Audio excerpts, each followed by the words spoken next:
Well, the fiber optic train that all your fiber optics that were installed uh, out here. What year did we do that? In the 80s. 80s, late 80s. Uh, it first started out where there was just four conduits, two on each side of the main line. Is what they started with, and we did all those. We had our train was the plow train, we're the first one, and then there was a second train, and it was the conduit train with all the reels, or the reel train, and so we pre-cut the ground. We have a 6-inch blade, steel blade that they lowered. They had a special car made that did this, and depending on what side of the track you're working on, you'd lower this blade and it would go down 6 feet down into the ground and pre-cut, soften it.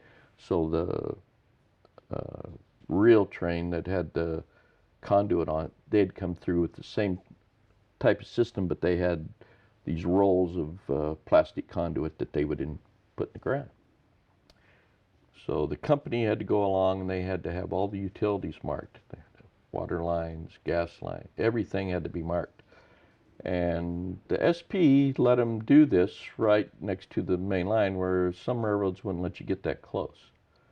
So we did it anyway. I think, I can't remember when you started, but I started around like Guadalupe or Oceano, did all of it all the way to Seacliff.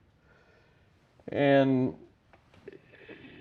it was interesting. They would hire people off the street to work on these rail trains. Uh, Things would just roll and roll, and they'd have to change them out with new ones. And some of the people they hired, I don't think they were citizens.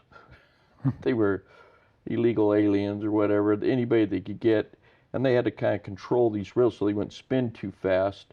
And then once in a while, when they come to the end of a rail, the thing would come up and somebody would end up on the ground. That's why you had to be careful who you hired. You didn't want anybody that you could fight back. Somebody that could sue you or whatever, it sounds like to me. It was kind of dangerous. These people are just standing up on top of these gondolas and they're just hanging on. And if they lost one of them, they'd stop, pick him up. If he's okay, put him back on. It's kind of a shady operation, I thought.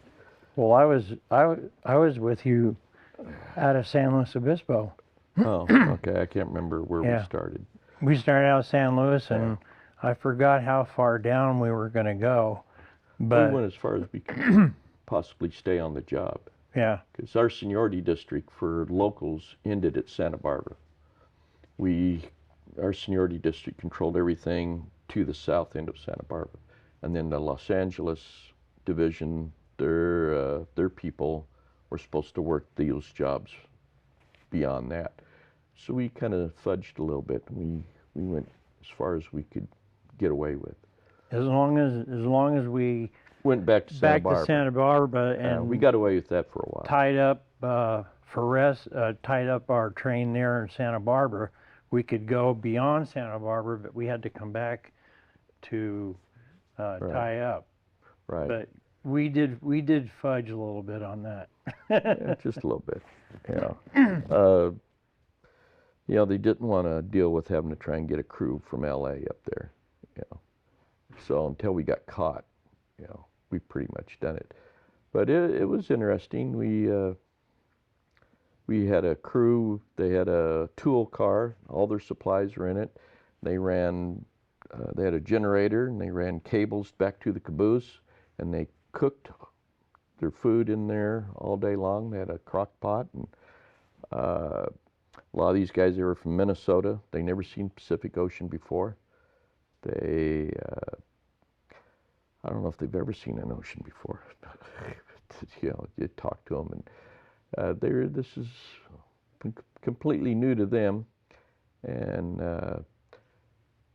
we stopped out in Vandenberg. We're in the siding, and you could see the Channel Islands, and they want to know what that was. And I told one, well, that was Hawaii over there. And they bought it for a little bit, for about 10 minutes. Then they figured it out. That is, we're pulling their leg a little bit. And then we had trouble getting in and out of Vandenberg for a while, some of the crew members, because you have to go through security. And one day, these guys, they wanted some abalone for some reason. They've never had one, never ate one, but by golly, they were going to cook one, and they wanted to go down and get abalone. So we're parked in the siding at Sudden.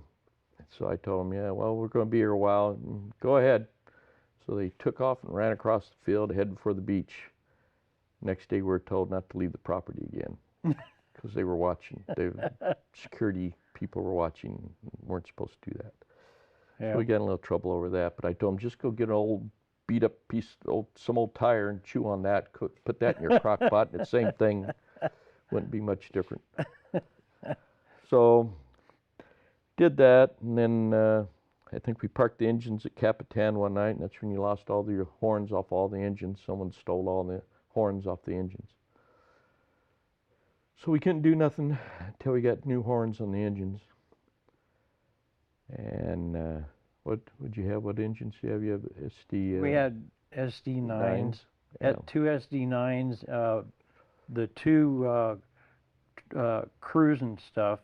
The one I was on with Rick, we were, like I said, the plow, and the crew behind us, they had two of the same type of locomotives, and they had the reels of the tubing, and yeah, we got to work, and somebody said, tried to blow their whistle, and they didn't hear anything, and they climbed up on top of the engine and saw that the horns were gone on both their 4 units, and all of them were gone. Somebody had taken them overnight, and so that shut us down till we got replacements. But didn't that happen a couple times? Yeah, I think it did. And then we had problems with plowing from time to time because they didn't know exactly what was underground next to the track, and we'd be going along, and the guy that was, I had a microphone inside the cab, and the guy that was talking to me on how fast to go, slow down or pick it up a little bit, he would be watching the plow, and all of a sudden we would stop because we hit something, and then you could feel it, the guy on the plow. Yeah, you could feel it, and so he pulled the plow out of the ground, and the plow part was gone. It broke off. It broke off. It hit a cement block or something, and so we were down until they can change out the blade, and that happened numerous times because, like I said, they didn't know hit things. What was there. We had a few bridges that have been buried. Yeah. There's quite a few wooden trestles down in Vandenberg and beyond, just around the curve at Point Conception. There's a section there, and it's a fill, and I didn't know it at the time. I've seen a picture of this bridge before they filled it in. It's just a wooden trestle, and we snagged it with this plow. And he pulled it up. He pulled up a piece of the trestle, a small section, a big round section, some cable is what he snagged onto. So it kind of made everybody a little nervous about how stable everything was going to be. And they ended up having to dig all that area there with backhoes because we couldn't plow it. We just kept hitting the bridge. And there's a few bridges out there. They just filled them in. They just came along with work trains and just started dumping fill and filled them up. That's cheaper than replacing the bridge. Yeah. Then you hit other things. We hit a 12-inch water main at Santa Barbara that somebody forgot to mark. And you kind of know it's because the guy in the plow knows he hit something. Not enough to break anything, not enough to really, but you know you hit something. Next thing you know, you see water coming up out of the ground. And running down And then alongside the it starts tracks. running, and then it starts really going. Next thing you Looked know, like a an river. underpass starts filling up. So they have to come and, turn off the water, and they have to fix it. And then everybody's trying to figure out who didn't mark the, you know. So anyway, we did that for a while. We tinkered around, and in Montecito, we had a pipe we found, and it wasn't marked. And it was a small, pipe, 1 inch or something, that it could have been a gas line or something. So we had to be real cautious. They had to call in the supervisor, and he had to come and look, and they had to try and figure out why this wasn't marked, what this pipe was doing. Meanwhile, while we're doing all this, I had my brakeman sneak, and I guess you may know what torpedoes are. It's a little explosive device you use to warn trains with, and you clamp them to the rail. And there's actually, I don't know what they use in gunpowder. Yeah. And when the compression of an engine or a car goes over, they explode. They make a loud noise, so you can hear it on a train going at speed. So I had my brakeman kind of sneak and put one of these underneath the boxcar, because you had the guy on the plow car, and then he had a spotter. This guy walks the entire right of way looking for things. So while they were talking to supervisors, I had to put one of these torpedoes underneath the guy's tool car. So when we started moving, it kind of went off, and that guy came 3 feet off the ground. He thought he blew up. He thought it hit the gas line, blew up. So you have to entertain yourself. It was kind of funny. Yeah, we had a good time working together on the train. Bunch of good guys to work with. They enjoyed working with us, and the whole time we worked together, it was just a good time. We got the job done way ahead of schedule. They had a time frame to have this done, and I forget how far ahead of time we were and stuff, but no idea. They were really pleased with getting done ahead of time, because then they can go on down farther, down towards LA. We left our train at Oxnard, didn't we? Well, And then for the LA crew, yeah. and then that was the end of us. Then we went on to other jobs that we can hold at the time. But it was enjoyable. Went to work early, and we just enjoyed what we were doing, and it was enjoyable. The fiber optic, if they would have thought about it at the time, they could have put in more. At the time, that was only for AT&T, MCI, Sprint, and Pac Bell, and I think there was one for the railroad to use. We came along later on, and we installed 15 more cables. So you think, nobody thought it would, I guess, take off or do like it did. And we didn't use a train to do those. They just used a plow, a cat along the right of way, because they had to stay away from the other fiber optics that was there, so they had to get a little further away. And then they used directional drilling. You've seen it around town. They got a little, looks like a tractor, and it's got a bunch of pipes on it, and they do a directional drilling through your city for utility. Well, they're putting in fiber optic lines or in town, and they use that, and they're very good at the science and how to do this. So we did that for a long time. We're flagmen out here, installing that, and it was quite a undertaking. They didn't completely go on the railroad right away when they did that.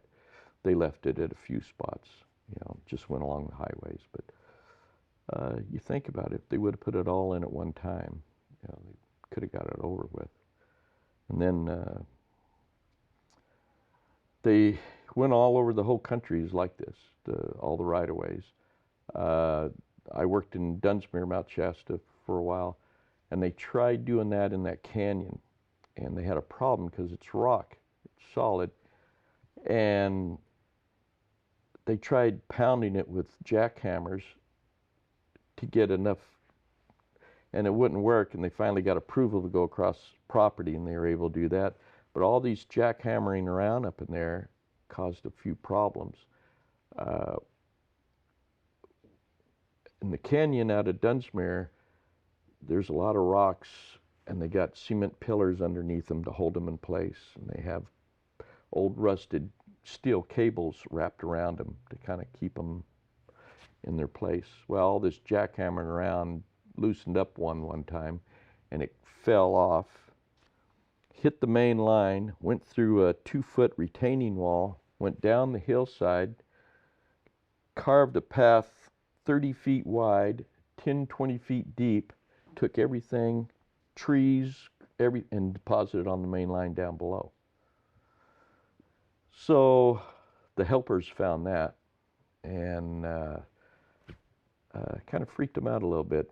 You know, they come up there and you see half the mountain down there on blocking the main line. And this rock was so big, they had to, it fortunately only blocked the siding, didn't block the main line. You know, they got rid of the debris off the main. They had to bring in a blasting crew, drill holes in this rock, put a steel curtain over it to keep it from going, and blow this thing up because they couldn't get, it was bigger than an engine. And it was some pretty big, and it's one of the small rocks they had braced up there. So, you know, that's something you know, every time I worked up there, there's something you had to think about every time you went up there on the train was whether. Oh, I bet. Geez. Well, I first went to work in San Francisco, and you work as a hostler helper. The hostler, he was allowed to operate a locomotive in a roundhouse, or if he worked up at 7th Street Diesel Terminal, where they used to store the commute power, the train masters, excuse me, they would, the hostler and hostler helper would take the commute unit and go down to Mission Bay. There was a Y there at Mission Bay, and they would Y the power and bring it back to 7th Street Terminal and park it, and then shut the engine down. And they would have them all set up for the night commute trains. And so the hostler would operate the locomotive. The helper would put the blocking chains under the wheels. We used to have blocking chains, and they would also set the handbrakes on the locomotive, hook up the locomotives in unison, in multiple. If you had more than one unit, you'd probably Y 3 or 4 locomotives at a time. So I'd hook up the air hoses, and so it'd be controlled by one unit. And we'd take those around the Y and then come back and park them, and I would unhook them, cut the air back in on the locomotives that were cut out. And you had to have 2 years with the railroad to be qualified as a hostler. Sometimes the hostler you worked with would let you run the engine, or asked if you would run an engine before, and you'd tell them yes or no. And if you told them no, then they would say, well, okay, I'll show you. So I'd have the opportunity to operate a locomotive, light engine, if we had to take power to Bayshore Roundhouse for repairs. So we'd go from 7th Street to Bayshore Yard Roundhouse and park it there, and they would do their repairs. And so that's how I learned how to run a locomotive.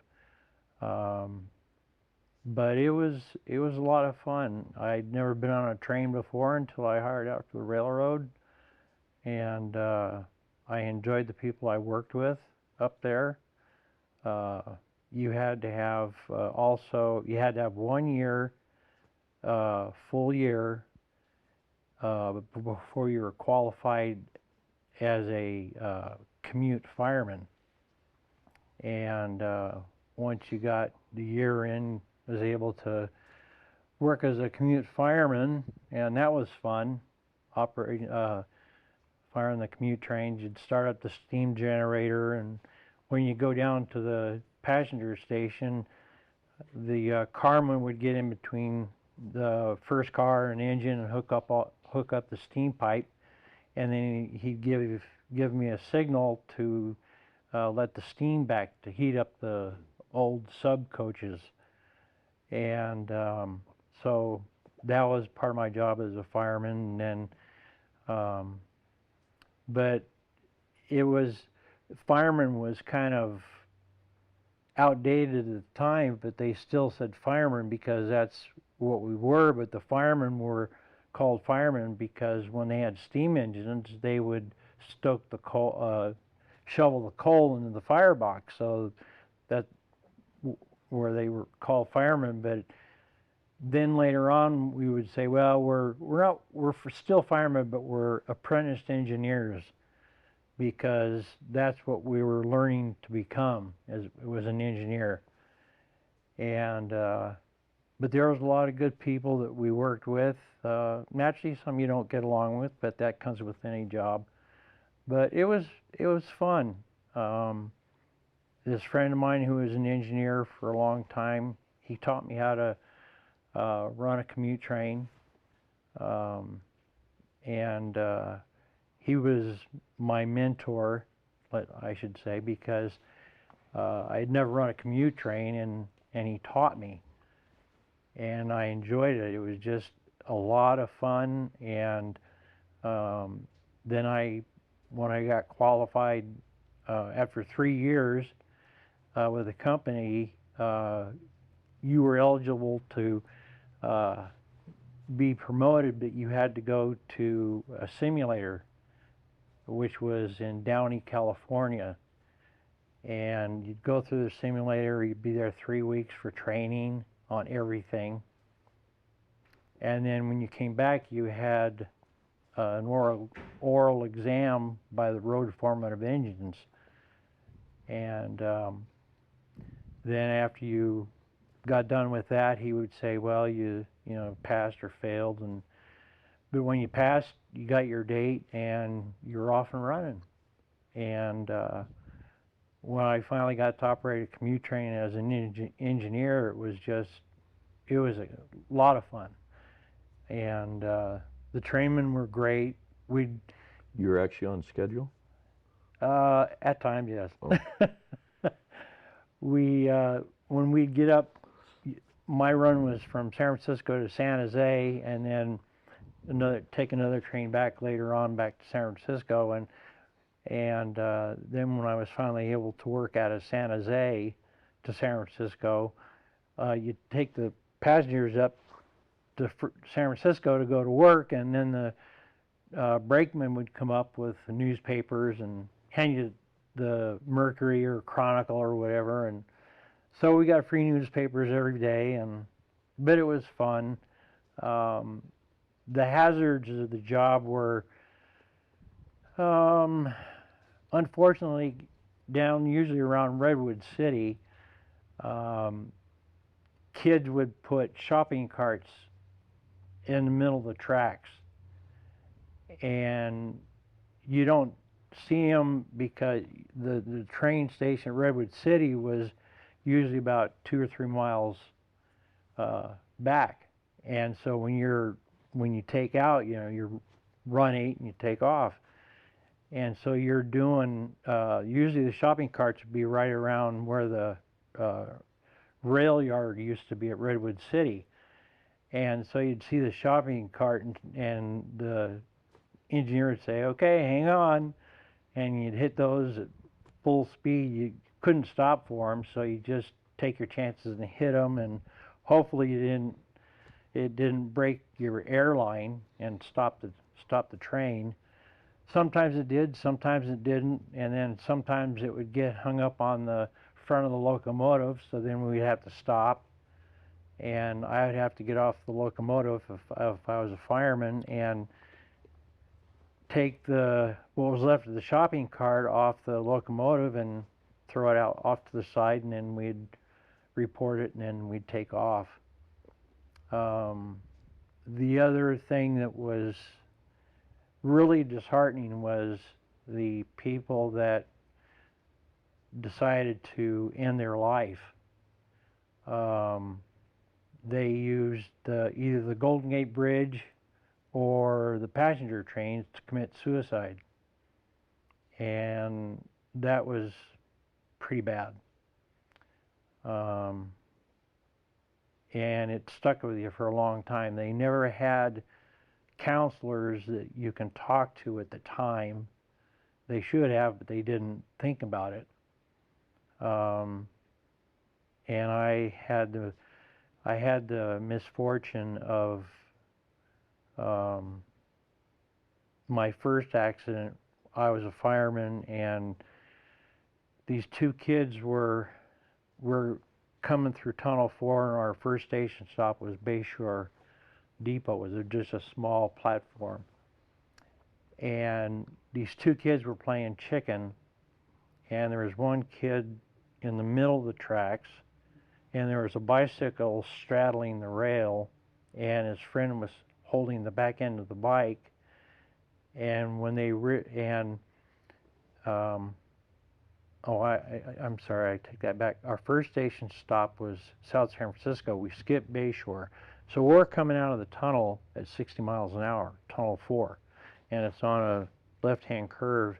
And when we get to the end of the tunnel, I see these two kids, and I stand up and I'm yelling at the top of my lungs to the engineer, stop, as many times as I could. And he plugged it, and unfortunately the kid that was in the middle of the rail was in shock because he froze.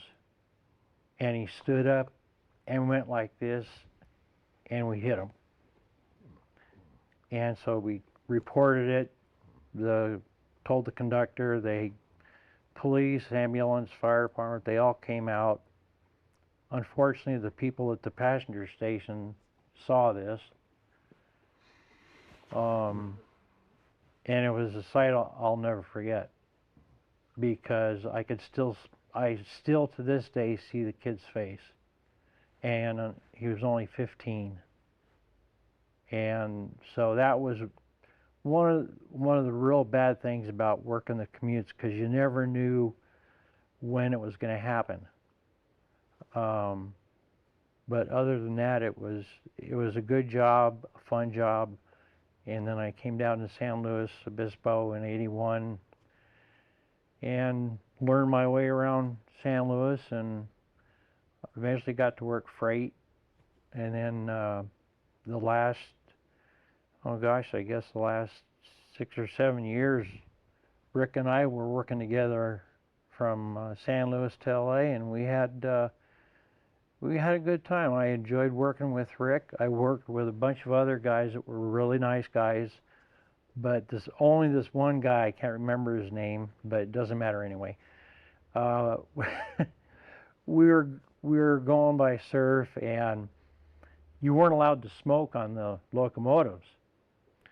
So the guy, my head brakeman, he decides he's going to light up. And I said, excuse me, you can't do that.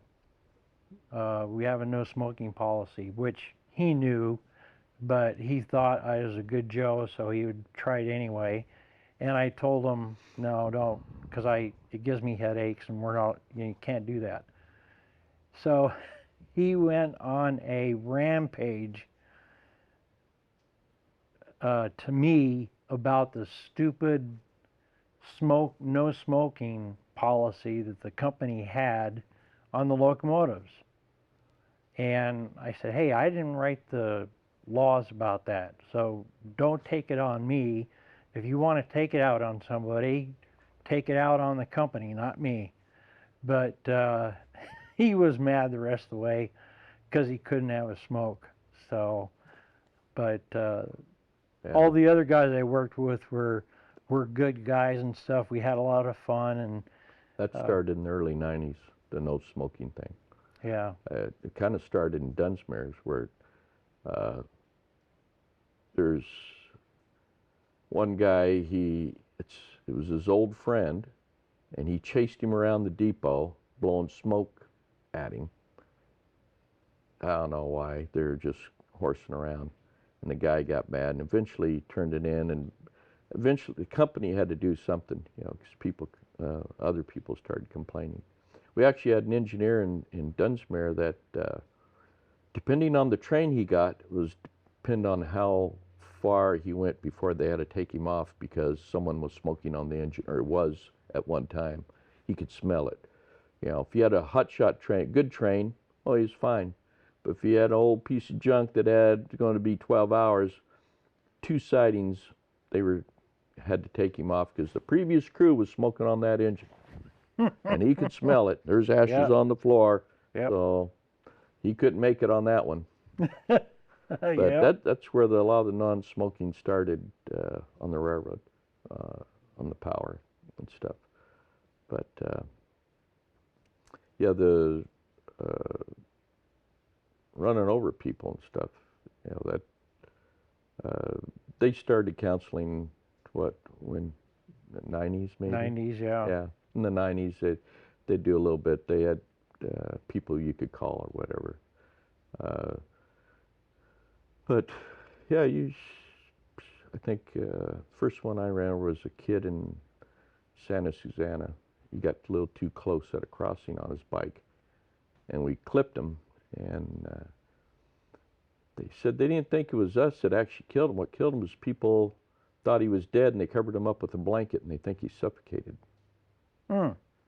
So, because we just clipped him. We didn't. You hit somebody solid, they ain't going to live through that. But I think I hold the record at Ventura. I think I've hit about 3. They're all suicides there. One in Montecito, and he lived. He was drunk. He was sore when he got out of the hospital, though. But we just clipped him, barely clipped him. He lived through it. But you get a lot of that. I guess it's kind of convenient. Come around the curve of Ventura, and there's somebody laying between the track.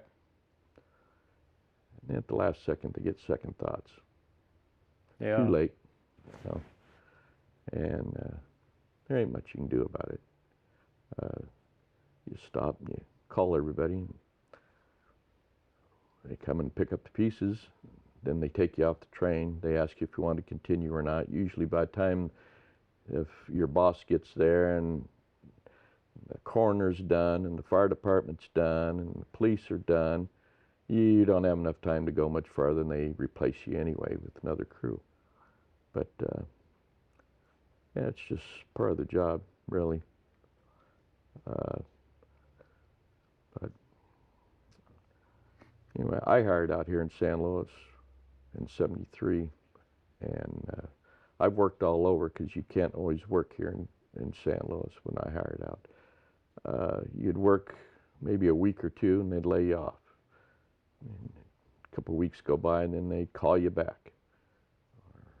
You go on and on like that for. It usually took 5 years before you could work on a year-round basis.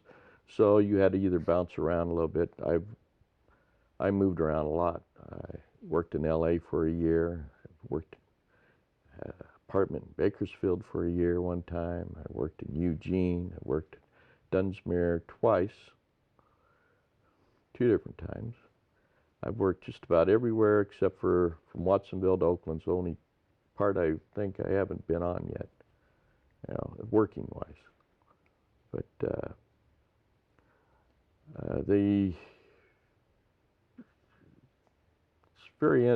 the changes they made.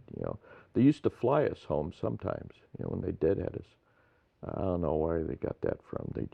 Somebody must have stuck that in their head, thought they could save something. Really? I guess. Yeah, they were flying crews for I didn't know that. I made a trip on they had these sprint trains that went from, I was cut off and working in LA. And the sprint trains went from LA to Phoenix. And I had an extra sprint train. And so it was only going to go to Yuma, so I would work from LA to Yuma. Now, a train from LA to Phoenix, it took them 12 hours. They had to do it, and they were a priority train. So we're an extra train, so we're only going to go to Yuma. I had to change engineers. I had a different engineer get on at Colton, wait for him, and then we had some power troubles, but we got to Yuma, and next day they deadheaded me home. They flew me home, back to LAX, picked me up, took me into the yard office to tie up. That was a first. I never done that before. Mm-hmm. But yeah, that was interesting.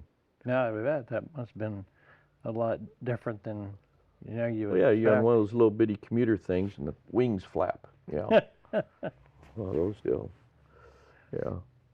Well, I had a funny experience when I first got qualified as an engineer. If you didn't have enough seniority to work in San Francisco or San Jose, they would augment you from San Jose or San Francisco to Watsonville, because during the summer when the vegetables were running, they had perishable trains that were hot as a firecracker. And so during the summer, you'd always expect to be augmented to Watsonville to work off the Watsonville Engineers Extra Board. So I got augmented to Watsonville. Well, I hadn't been down there, and they also ran sugar beet trains from. The sugar beet trains would come from the north, and they changed crews at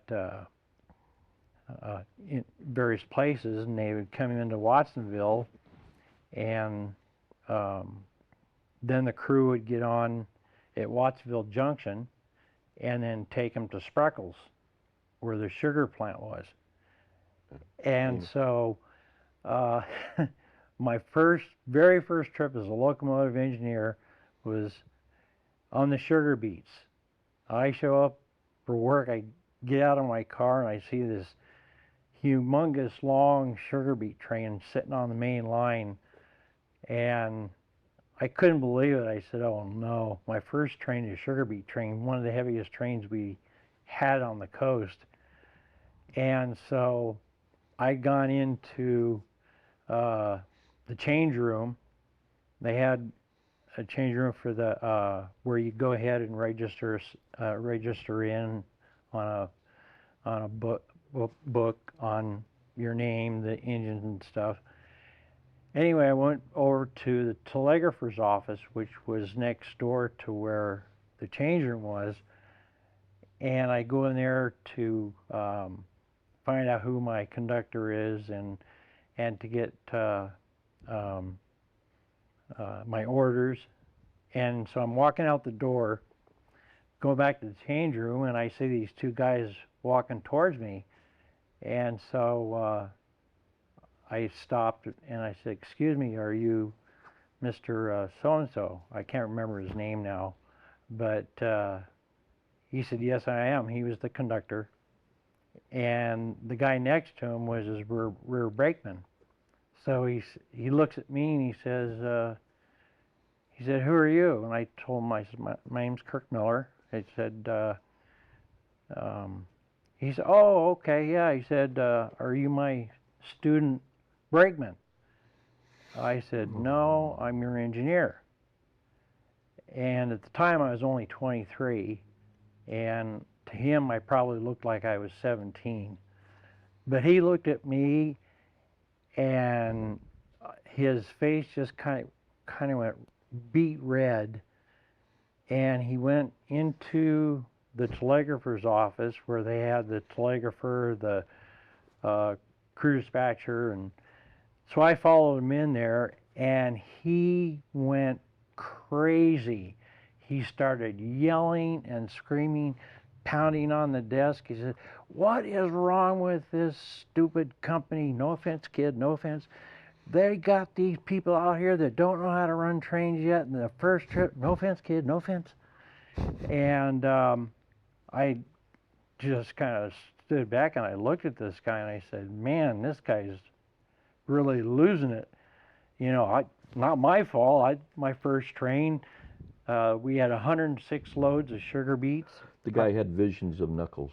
I guess he did, because he just went ballistic on on the people in there, not at me, but it was at me, because, like I said, I looked like I was just out of high school, and so anyway, we made the trip, and after the trip was over, I came out of the change room, and he came out of the telegrapher's office, and he came over to me, or came up to me, and said, "Kirk." I said, "Yes, sir." He said, "I just want to tell you that that was the best trip I ever had on the sugar beets. I want to thank you very much." And he shook my hand. He said, "I'm sorry for what I said in the beginning." He said, "I'll work with you any day of the week." He said, "Thank you. You did a great job." And I just kind of wiped my forehead, because I was sweating bricks after he went on that rampage, and I was thinking, "Oh God, what's he going to say?" And when he said that, I just kind of, well, that was nice of him to do that, because of the beginning, And I can't blame him, because at the time when we came back from the simulator, the word was out that, "Oh, you're a stimulator hoghead, huh?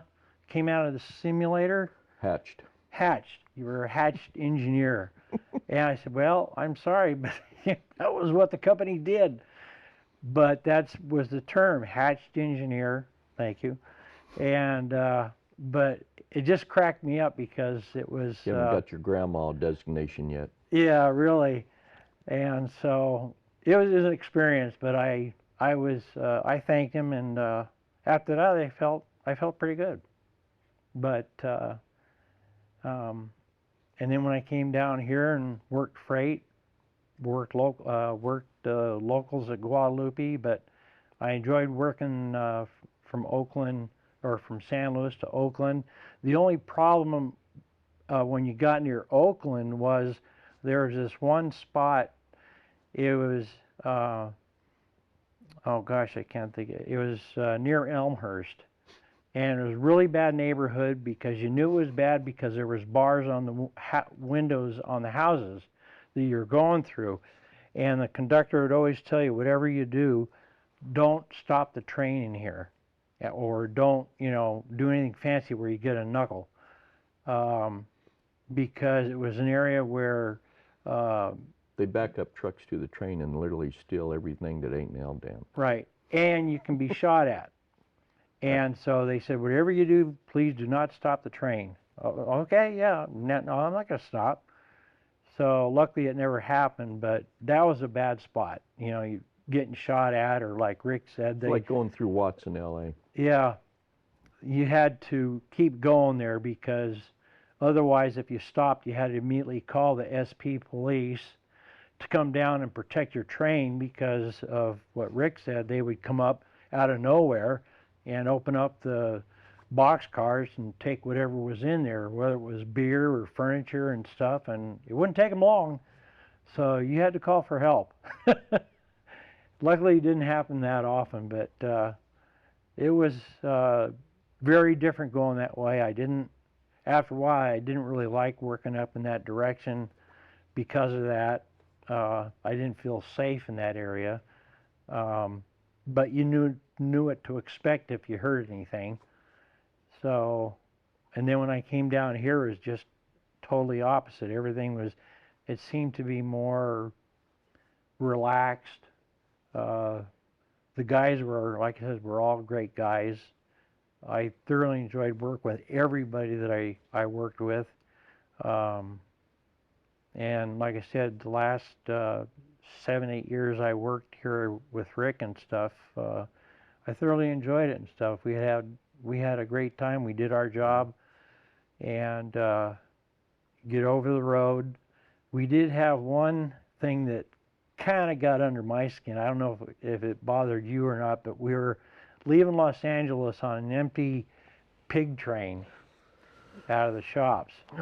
And we went on the ground? Yeah, we had two or three locomotives.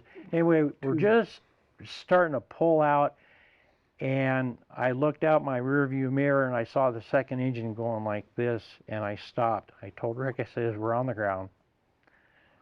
And moved 5 feet. Yeah. And so we called the yard master, and here comes 100 cars just out of nowhere, you know, officials and everything, you know, and they're looking at the situation. Then they start asking you 100 questions, you know, how fast were you going? Did you use the air? Did you? First thing from a company officer is, how can I blame this crew? Yeah. Because it's got to be the crew's fault, you know, and that's just normal procedure, you know. And we sit there and we went through all that, and I showed them how to get out of it, how, you know, we can continue our trip. They just have to, we cut our lead locomotive off, and we'll go around the Y at the other side of the shops, and they give us another locomotive attached to it, and then the yard engine can pull our cars back and put us back together, and we're ready to go. Oh yeah, great idea, And they get it all together, ready to go. Oh, now you need to have your drug test. What for? It's wide gauge. You already said what caused, you know, wasn't our fault. Oh, no, we better have a drug test. You know, so we have to go give them a P test. And then they let us go. So what's the point? You know, if you're on something, well, we also had to fill out an accident report. Oh, yeah, right. And then after they had checked everything, they realized that it was wide gauge, and also the second unit was an old SP unit. It had a history of going on the ground. And it had of derailing. They found out it had rigid truck, and so the combination of the two, that's why we went on the ground. But we had been put through all this. Well, it was your fault. You know, what'd you do? Why'd you do this? The thing is, if you wouldn't have caught it when you did, see, we stopped just before we activated the signal to Metrolink. Yeah. If we would have went another engine length, we would have tied up all the Metrolink system. Yep. So we didn't do that. Don't get points for that. You know, yeah. It's ridiculous. It was. We were just unbelievable I felt that after they asked us all these questions, they checked the event recorder in the engine. Oh, God. And, you know, they could see what happened, but like Rick said, we're the ones at fault right off the bat. It's not the equipment's fault. Can't be. It's impossible. It's always the crew's fault right off the bat. You're guilty. And then after the drug test and filling out the accident report, and they came to the conclusion that, like Rick said, that, oh yeah, you guys were right after all. Like we're, you know, stupid idiots that never been on the railroad, and, you know, but they look at it as it's always the crew's fault. No matter what. They don't inspect it first to find out what transpired and look at the event recorder and what I told them, and then saying, yeah, you guys were right. You guys, you know. Because most of the people looking are people that haven't worked for the railroad for more than 5 years. They're all new people in the LA area. You know, all your officers and management are just people just hired out, and they have no experience, and they make managers out of them. And then they come out, and they're on their phone. Yeah, it's this, it's that. Yeah, do this, do that. So they're talking to somebody on the phone, telling them what to do because they don't know what to do.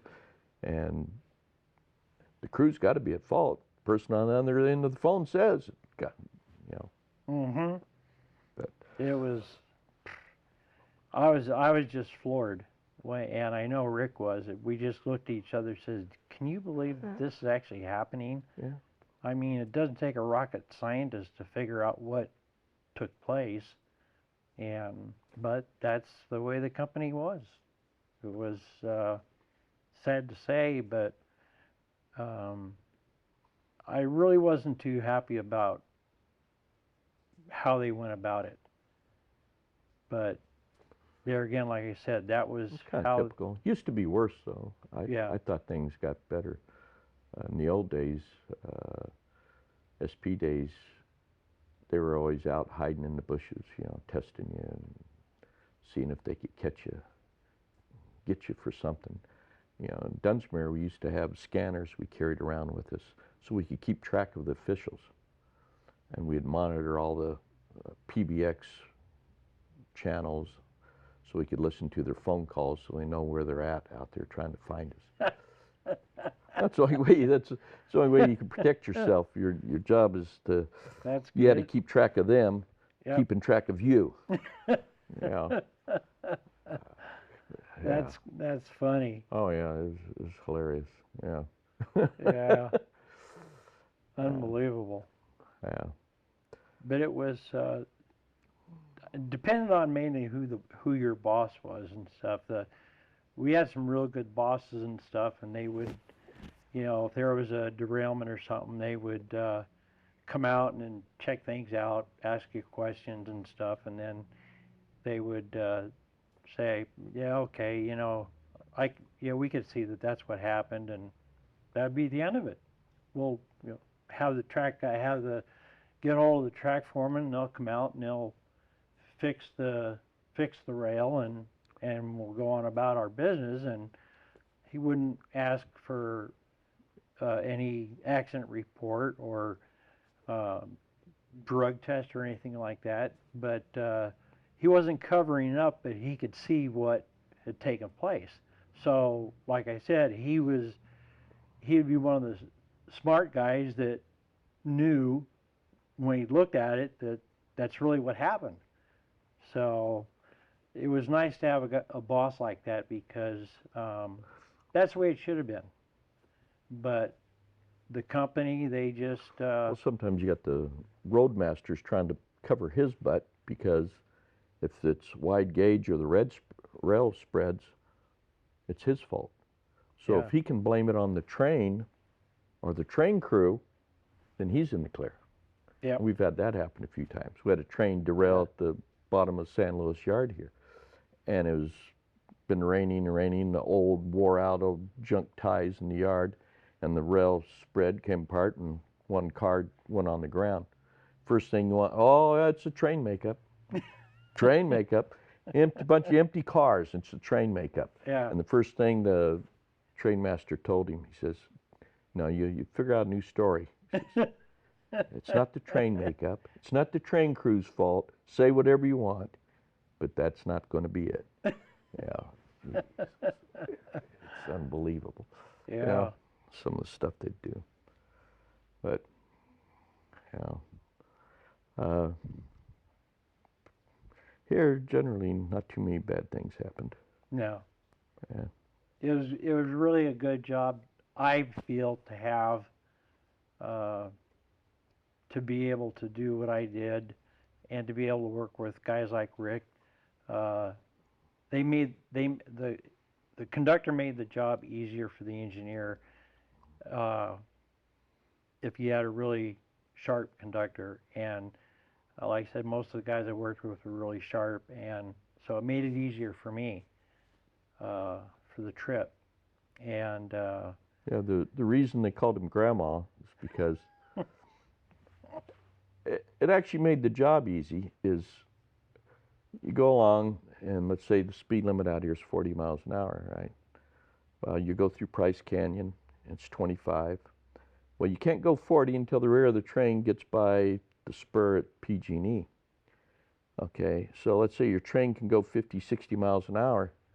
By the time you get by there, you only got a half a mile of room to go any faster. So why go faster? Just leave it at 40 because there's a 40-mile-an-hour curve coming up at the bottom of Calendar Hill. Some guys would actually try and go faster, make more work for themselves. He would just let it go at 40 miles an hour. And then you hit the bottom of the hill, and then it's a 35-mile-an-hour curve halfway up. Yep. You just take it easy. You know, some guys would work themselves to death trying to, you know, hit every little speed, and just made more work for himself. He sit there, spend more time eating than he did run the train. Because he took it, you know, the easier way of looking at it. I always like to pack a big lunch. Yeah, well, yeah. Took a little bit longer sometimes, but, you know, it was a lot more relaxing too. Yeah. You know, some guys who just, and then they'd get in trouble because they'd end up being over the speed limit because they're trying to go too fast and they couldn't slow down fast enough. And they just made more work for themselves. You know, It was interesting talking to other engineers on how they would do things in different areas when you first hire out or start working as an engineer, especially in a new area like San Luis and stuff, because you got the hill going north. That could be scary if you're not, you know, doing your job, and it can also make the head brakeman. And at the time I came down here, they still had cabooses, so you didn't want the conductor back there chewing his nails, and so you had to be on your toes going over the hill either way. Usually coming east, it was a little taxing because it was steeper, and if you didn't know what you were doing, the train can get away from you pretty fast. And so you really had to watch what you were doing. But the guys helped out a lot. I talked to numerous engineers that worked the hill, what they did in different spots, and so I got all this input from different engineers. And then when it was my turn to come over the hill, I was kind of biting my nails because I was nervous as all get out. But I made it down safely, and it was okay. The old engines were harder. Yes. The new engines now are just, it seems like everybody has such an easier time. And plus the speed limit's lower. You know, it used to be 25 for freight, now it's only 20. And half these guys that come over, they don't even work the engines hardly at all. They just, you know, it's just not as hard as the old engines. The old SD40s, 45s, you know, it took some work. These new engines are just incredible what they can do. People don't, they don't realize how lucky they got it. Oh yeah, yeah. I mean, the newer ones are more powerful for dynamics. Well, they maintain themselves better too. They're all Right. computer operated. You don't have to sit there and go back and restart them half the time and do things to keep them running and stuff like that. And they're not always breaking down. You know, now they just run like crazy. Yeah, it's a lot easier for them now. The SD45s, they would, like Rick said, you would have to work coming down this side of the hill, use the air once in a while, and then if you did use the air with your dynamics, you had to know how long to hold on to the air and then when to let the air go so you have time to recharge your air system for the next part of the downhill. And if you had an engine quit in the middle of all this, hopefully your conductor or head brakeman could go back and fix it, restart it, and get it back online for you. right, yeah, And if they couldn't do that, well, you're in trouble. yeah. Then you had to really. Then you had to stop and do it yourself. Yeah. Yeah. Luckily, that was few and far between. Yeah. But it was tougher then than it is now. That, like I said, the engines they got now are, man, stop you in a heartbeat almost with a heavy train. It just there's so much power. Well, they're Um, ACs now too. yeah. That helps a lot. Hmm. They're just tremendous what they can do now. You know, they pull so much more. You know, Yep. before I'd work a train from Klamath Falls to Dunsmuir, take 3 SD45s and do 12 miles an hour up the hill. Then we went to the SD70s, and 2 engines did what 3 engines did. Still went 12 miles an hour though. The problem is you didn't have enough dynamic brake to go down the hill. Yeah. So you had to have a helper to help you down, or you have to add that third unit, and never could convince them. Just put a third unit in the consist, Yeah. you know. And then Well, you know they didn't want to do that because they were trying to save fuel. well, yeah, they're trying to get by 2 engines versus 3. Right. But, you know, we weren't running things. No. We were just doing what we were told. Right. Yeah. But it was a lot of fun.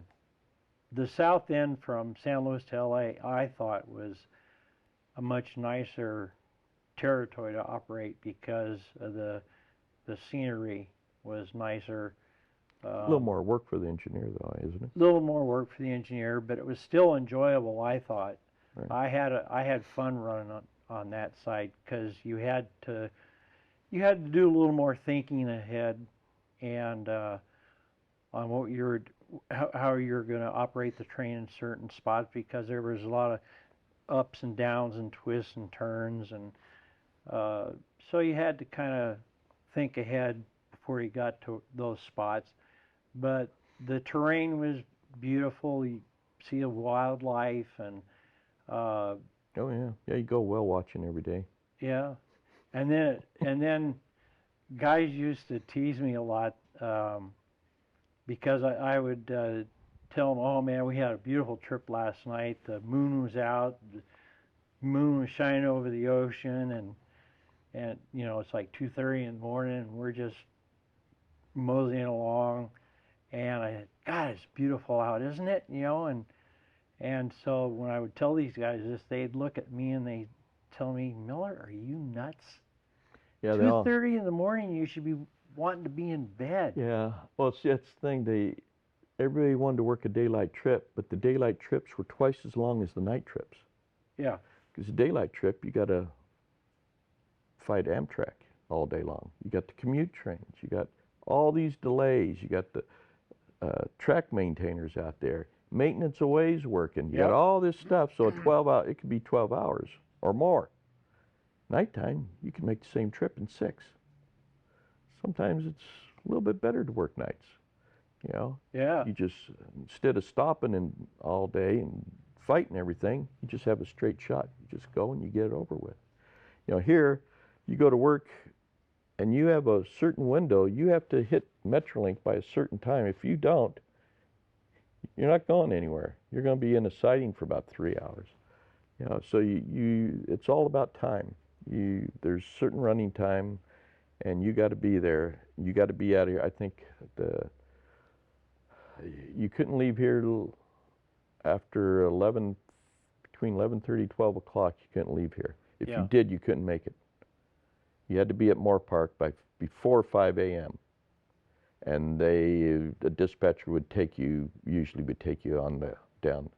But if you didn't make it, You know you were going to be parked in the siding at Santa you'd be lucky Susana to make it. and might as well. Yeah, because you they put know. you away for the commute fleet. Yeah. Yeah. We had a few problems with the Metrolink crews for a while before it got all CTC'd. The CTC only went as far as Moore Park for a while, and then from there is direct traffic control.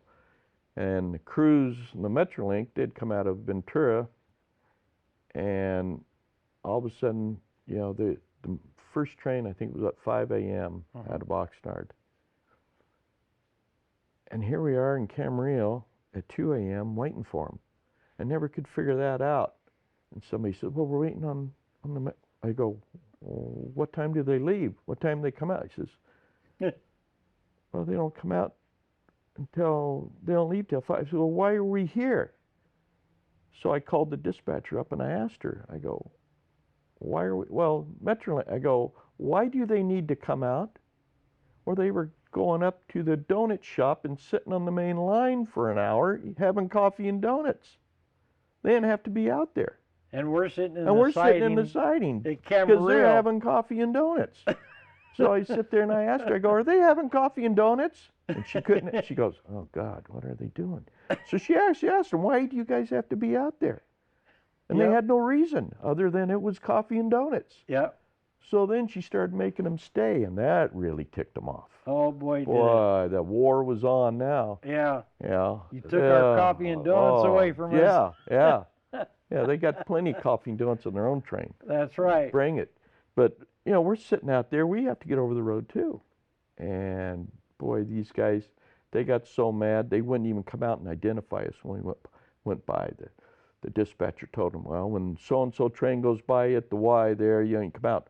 They wouldn't even come out and identify. Well, we don't know if they went by. We're, you know, now they're trying to kill their train, trying to delay it so they can blame it on the dispatcher. And that didn't work.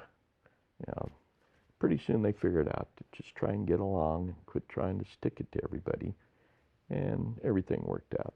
You know. We had a neat thing going with the dispatchers at that time also. They had they'd have a train coming out of Goleta. I forgot what time that was. And we knew that we were going to be stuck on double track at Santa Barbara for this commuter train. So, and we had plenty of time to get to Santa Barbara. And so we called the dispatcher and asked them, we're going to be at Santa Barbara for this commute train out of Goleta, right? And she goes, yeah. Would it be okay if we stopped here at Oxnard for about 5 minutes and to get coffee and donuts? And she says, yeah, go ahead. Yeah, you could stop there. Just let me know when you're moving again. Okay, thank you. So I'd give Rick some money, and I'd say, okay, give me a large coffee and a glazed donut, and I'd say, get what you want. It's my treat. So we did that, and only took, like I said, about 5 minutes. But yeah, it was all timing. Yeah. Because you weren't going to go anywhere, so why go over there and sit? You had to take advantage of what was open Right. at that time in the morning. Yeah. So if you get coffee or whatever at Oxnard, 5 minutes, you go, and then your timing, by the time you get to Santa Barbara, Amtrak was there. You made your meet, you just kept going. Kept on going. So you just had time. But what really used to get us is the guys that used to wash their train at Goleta. They'd be right ahead of us. And we were following them. They do their stop in Santa Barbara, then they come up and they do their stop at Goleta, and now they got to put their train away in the Amtrak spur there. And the thing is, if they had to wash their train, it took twice as long, and we couldn't get around them. So we started talking to the dispatcher and says, well, you know, if they got to wash the train, it's going to take a half hour to do that. Why don't you just leave them out of the way and let us get by them and then let them wash it? So now every day the dispatcher's asking, do you guys have to wash that train? If they had to wash the train, they knew Yep. they were waiting for us to show Yep. up. Because they should have built that a little bit different. They put in that new Elwood siding, and they kind of stuck us behind. There's no way around the Amtrak station. If they would have put the tracks down past there, the siding, we could have got around them all the time. While they were sitting there, they never would have gotten the clear. They could have stayed on the main line. Yep. But we had no way of getting around them. I thought they kind of designed that a little bit different, you know. Yeah, wrong. because the station was was on single track territory between the siding at Elwood and double track at Santa Barbara. So like Rick said, you're kind of stuck. Right. And there used to be a siding there at Goleta that Yeah. they took out a long time ago. So the right-of-way's there. the old road beds there. All they had to do is, he wouldn't do it. Carry it down farther. Just carry it a little bit further would have been great. Yep.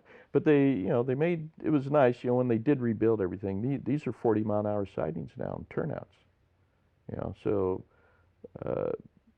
basically, most of us were restricted 40 miles an hour anyway. So these sidings, like being on the main line all the time, boy, we could just fly in and out of these sidings. Actually, Santa Barbara used to be 25, and they raised the speed limit to 40 through there. And I never could figure out why they did that. You'd think they wanted the 25 because you have a lot of close calls in Santa Barbara, but Santa Barbara wanted us out of town fast, I guess. They, fly through there at 40 miles an hour. Boy, that was weird. It was strange. It was strange. When we first started doing that, it was different. Yep, because they have all those crossings there in Santa Barbara that are so close together. And all these people and all the tourists, you just scatter them like crazy, come flying through there. I never could. I thought 25 was a little safer through there. Yeah.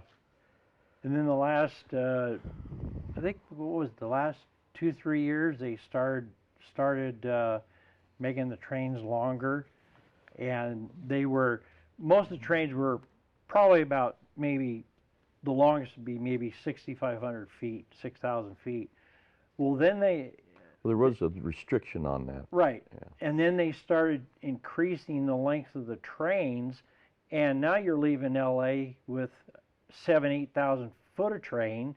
So when you nowhere to go. So when you get to double track, dispatcher wouldn't take you because you don't fit in any of the sidings between Santa Barbara and San Luis. You're too big. And we don't want to delay Amtrak. We don't want to delay Amtrak. So you would, Rick and I sat at Santa Barbara one time for almost 5 hours waiting for Amtrak out of San Luis Obispo, and they finally had to relieve us there because we wouldn't had time to make it. Well, they do that a few times and they learn not to do it anymore. Yeah. But they used to make a meet. Amtrak had to be on the main line. All right, that was the agreement Amtrak wanted. And everybody, Amtrak crews and all, they all knew better. Because here we are on our 7,000 foot empty train, and we're going to meet them at Gaviota, 3,000 foot siding. So we'd pull in the siding and we'd stop and wait. So half our train's in the siding, half of it's on the main line. So what's Amtrak got to do? They have to come up and stop and wait for us to continue take off again. It would have been faster if we just held the main line. They shoot in, then we could take off at full speed. But no, we got to pull through this siding at 10 miles an hour. 10 miles an hour sometime, at 30. We did that daily for a while. Yeah. I mean, it was, well, what are we doing? Oh, yeah, well, it's a normal Gaviota meet. Where we had time, we could have made Elwood for him. But you can't tell the dispatchers every day. It's, you got to retrain them all the time. They just, and then they didn't trust us for a while when we changed. Dispatching went from, was Denver, went UP, and they moved them all to Omaha, and then they consolidated dispatching jobs. Someone told them that we were out to get them or something, so they never trusted us. And then it took a while to get their trust. And like the Metrolink dispatchers, there's certain ones, some of them used to be SP dispatchers, and they knew us. And if they trusted you to make the time, be where they want you to be at a certain time, they'd let you go. But if you burned them one time, that was it. You'd never do it again. That was it. So we'd sit. You had to earn their trust. Once you earned their trust, they would take a chance with you, and you go, as long as you didn't burn them. Yep. And they also knew what engineers did what. Right. And so who would go, who wouldn't go. Right. And so if they knew who the engineer was, okay, they're going to take off. Well, we'll let these guys go because they can make double track down there at Gemco. Right. Yeah. So it was kind of a cat and mouse game. Yeah. Unless we had Jerry. If we had Jerry, she would take all, Yeah. just about it. She knew everybody. She'd take Yeah. us. Plus, Metro's had a. We had a dispatcher. She used to work for the SP, and her name's Jerry, and she went to work for the Metrolink. She is by far the best dispatcher there ever was. Yep. Bar none. I don't think there's anybody better than her. No. And she knew what you could do and what you couldn't do. And she expects you to tell her the truth. If you can make it, you can make it.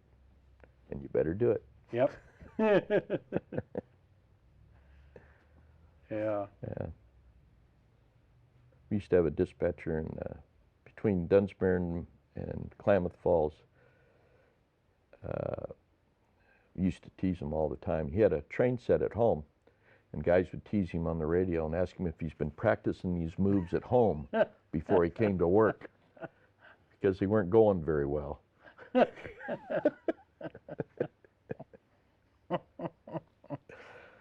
Oh boy. Yeah, we used to. Had some beauties. Yeah, we had. When I worked in Dunsmuir up there, we had a lot of snow, and it got to, when we had cabooses, you couldn't see out, because you go along speed and the whole caboose, all the windows are just plastered with snow. So you basically sit there and you couldn't see a thing. All you could do is listen for the scanners or look out the back, get the readouts. But there's a crew, at the time, the company, they didn't like removing snow until the last minute. I mean, it was kind of I guess, a budget thing. And they had Jordan spreaders that they used to push the snow away, and they had flangers. Flanger is a caboose, looks like a caboose, a skinny caboose, with a big blade underneath it. It's a flanger. And you put that ahead of an engine, and you clean out all the snow between the rails and alongside the rail. They'd use that after they used the spreader. The spreader is a piece of equipment with big wings. Hydraulics come out and push the snow far away. Well, beyond Klamath Falls, up there, the train had trouble. And it's been snowing a lot, real heavy. And so they had either as a hot box or something went off, and they had to go check it. They went in emergency. I don't know what happened to them. But anyway, the dispatcher wanted to know, well, how long is it going to take to fix this, get this fixed? And the engineer goes, well, we got 10 feet of snow and a 4-foot conductor. How long do you think it's going to take? And the guy was, he was only, like 4'9". He was the smallest guy that worked. But, they'd ask you silly questions like that once in a while, But it's, you try out there walking in 2 feet of snow, inspecting a train. It's not something you want to do. No. They got to the point where on the hot box detectors, they would let you pull the train down, pull it to you. Because if you tried to walk back to it, by the time you got there, it was cooled off. You couldn't find it. So it's kind of a mute thing. Pretty soon, either you're going to have a big problem or you're going to get it. So they started letting us pull the hot boxes down to us in the wintertime. But 2 feet of snow is not a lot of fun. A couple guys would carry snowshoes with them. You'd have to have gaiters, what they call gaiters. I don't know if you know much snow territory, but it's a nylon thing you put over your pants from your boots to your knees, and they kept your pants dry. And so that helped when you're walking through the snow. And then they had heaters on all the switches up there, and they're automatic, or the dispatchers turned them on. If the heater didn't work, then you had fusees. And each switch had a broom with a putty knife on the end of it, a scraper, and the broom, the putty knife, and a fusee. And eventually you got it cleaned out. but they'd get clogged up real easy. So heaters worked real well up there. And then trains have froze up. Had that happen a few times. Your train line freezes, and when the train line starts freezing, you got problems. I had one do it to me. We're on the downside of the mountain, and we're in the siding. We stop, and the engineer says, "Well, we're stopped, but the rear of the train isn't set up." So, oh God, well, how far is it set up, and how far is it not set up? So, you tie the train down because you just don't know what kind of brakes you have. So you secure the train down, and you go back and you start looking. And as soon as you find where there's no more brakes set up, now you found your blockage, and now you got to break the hoses loose. You got to blow out the air lines, blow the ice out of them, put it back together, and you got to keep doing this until you get air all the way through. And this, I've seen where it's happened about 2 or 3 trains just freeze up, just come to a stop. And they just can't move them, and they have to call the car department out at Klamath Falls, and they have to come up, and the car department has to help you thaw everything out. It can get nasty cold, you know. I always judge the cold by how much my ears hurt, you know. When your ears start hurting bad, you know it's getting cold. But the rides and carryalls were quite an experience in the wintertime. I usually just kind of sunk down in the seat, closed my eyes, and didn't want to watch. You're going sideways down the highway in a carryall full of people. That's something you want a lot of people around you for cushion, just in case. Yeah, it's not a fun thing. There's crews that have been deadheaded from Klamath Falls to Dunsmuir on a Greyhound bus and die on the hours of service. Deadheading. That's not a good trip, considering it's only an hour and a half drive.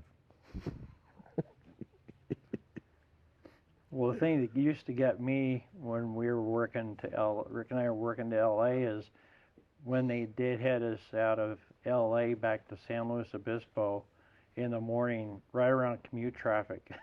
Oh. I'd be looking out the window of our van, and I would look at these people driving, and women are putting lipstick on as they're driving. Guys would be shaving as they're driving. I like the talented one. She's eating a popsicle, talking on her cell phone with her 2 kids in the van, going down. Yeah.